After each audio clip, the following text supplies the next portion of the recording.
अपने दुश्मन को अपनी जान कहते हैं, कि हम अपनी जान के दुश्मन को अपनी जान कहते हैं। मोहब्बत की इसी मिट्टी को हिंदुस्तान कहते हैं, हिंदुस्तान कहते हैं। कि हम हिंदुस्तानी मारना भी जानते हैं और बचाना भी। हमने दुश्मन के लिए फाइटर जेट्स बनाए, संगीन बनाई, और जब टूटने लगी सांसों की डोरी तो हम ही ने वैक्सीन बनाई। गुड मॉर्निंग, राम राम, सत श्री अकाल। उभरती उमंगें, उभरती अदाएं, जिंदा दिली के शहर डीडवाना की गूंजती हवाएं, और आजाद हिंदुस्तान के फलक के नीचे उपस्थित इस प्यारी सी सभा में मैं आप सभी का तहे दिल से स्वागत करती हूँ। As you all know, today we are here to celebrate a very auspicious occasion, that is Independence Day. So first of all, happy Independence Day to my respected principals, sir, chairman sir, all my respected teachers, parents, villagers and all my elder and younger brothers and sisters. आजादी, यूँ तो इस शब्द का use हम कई बार करते हैं, लेकिन कभी सोचा है what's the real mean of independence? कि करेंसी पे बापू की फोटो, लाल किले पे तिरंगा, करेंसी पे बापू की फोटो, लाल किले पे तिरंगा, सड़क पर भारत माता की जय और स्कूलों में विंध्य हिमाचल यमुना गंगा। क्या सिर्फ इतनी सी आजादी काफी है? क्या बस इतनी सी आजादी के लिए वो जनेऊधारी कंपनी बाग में अकेला ब्रिटिश फौज से लड़ गया था? और क्या सिर्फ इतनी सी आजादी के लिए वो 23 साल का सरदार फांसी चूमकर फंदा चढ़ गया था? क्या सिर्फ 1.5 गज कपड़े के लिए नेताजी ने हिटलर को आग दिखाई थी? और क्या सिर्फ नोटों पे छपने के लिए बापू ने सीने पे गोली खाई थी? इस देश में आजादी के 1 या 2 नहीं, 135 करोड़।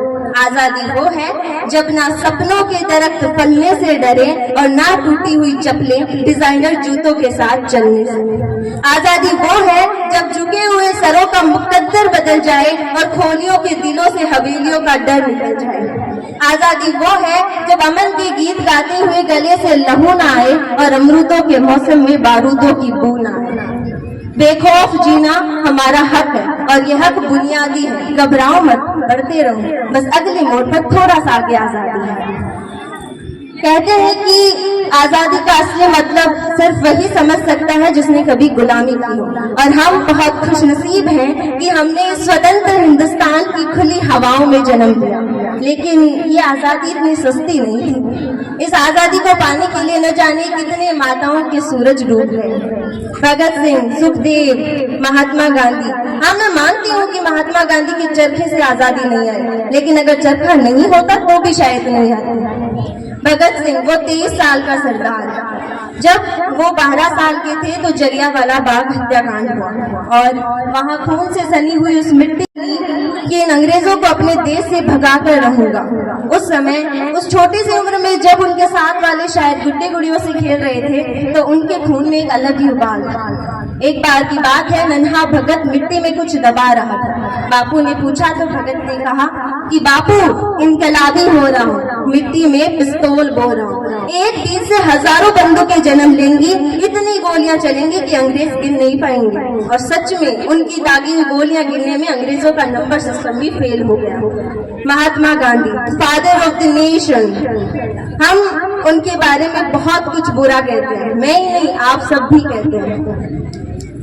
अगर वो महान नहीं होते तो आज करेंसी पे उनकी जगह हमारी भी फोटो होती। अगर वो महान नहीं होते तो आज ऑफिसों में, दफ्तरों में उनकी जगह अपनी अपनी तस्वीरें टांग रहे होते। वो महान थे, है और रहेंगे। उनकी एक आवाज पर पूरा हिंदुस्तान उनके पीछे चलता था, इसलिए वो महान थे। कहते हैं कि एक देशभक्त 2 बार मरता है, एक बार तब जब उसके प्राण उसके शरीर को छोड़ देते हैं, और एक बार तब जब हम उनको याद करना छोड़ देते हैं। तो आज का दिन मैं उन्हीं शहीदों के नाम करती हूँ जिनकी वजह से आज हम यहाँ पे खड़े हैं।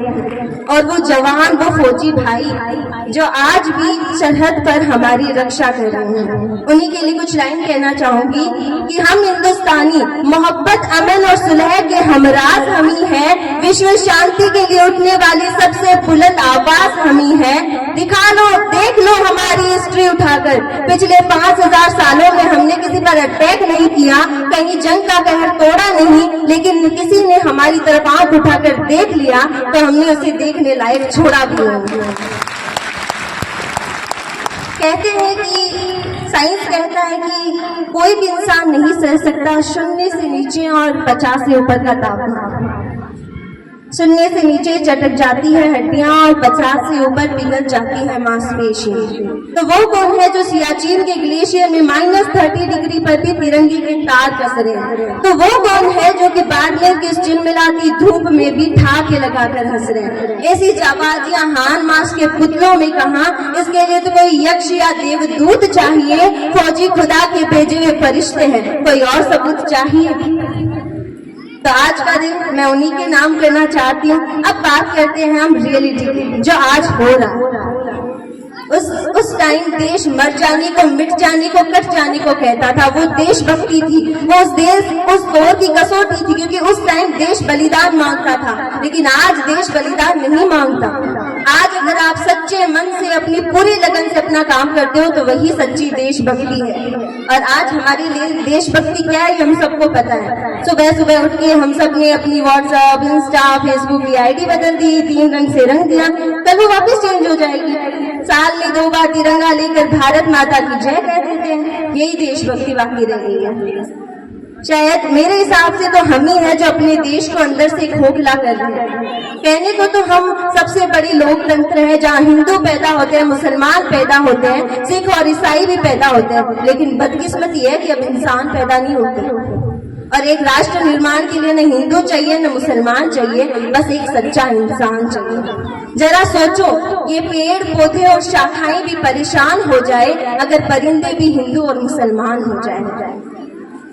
इसके साथ मैं कुछ कहना चाहूंगी कि मैं उस भारत से आती हूँ जिसके होठों पे गंगा और हाथों में तिरंगा है। मैं उस भारत से आती हूँ जिसके होठों पे गंगा और हाथों में तिरंगा है। मैं उस भारत से आती हूँ जो वसुधैव कुटुंबकम के सिद्धांत पर जिया। मेरा भारत वो नीलकंठ है जिसने खुद विष पीकर दुनिया को अमृत दान किया। मैं गौतम के भारत से आती हूँ, जहाँ एक बेटा अपने देश के लिए वनवासी हो जाता है। मैं राम के भारत से आती हूँ, जहाँ पिता की एक बात पर बेटा सिंहासन छोड़कर वनवासी हो जाता है। Thank you so much. Again, very, very, very happy Independence Day and have a very, very nice day. Thank you. बड़े ही प्यारे लग रहे हो आप, बहुत ही सुंदर और मधुर लग रहे हो। Dear students,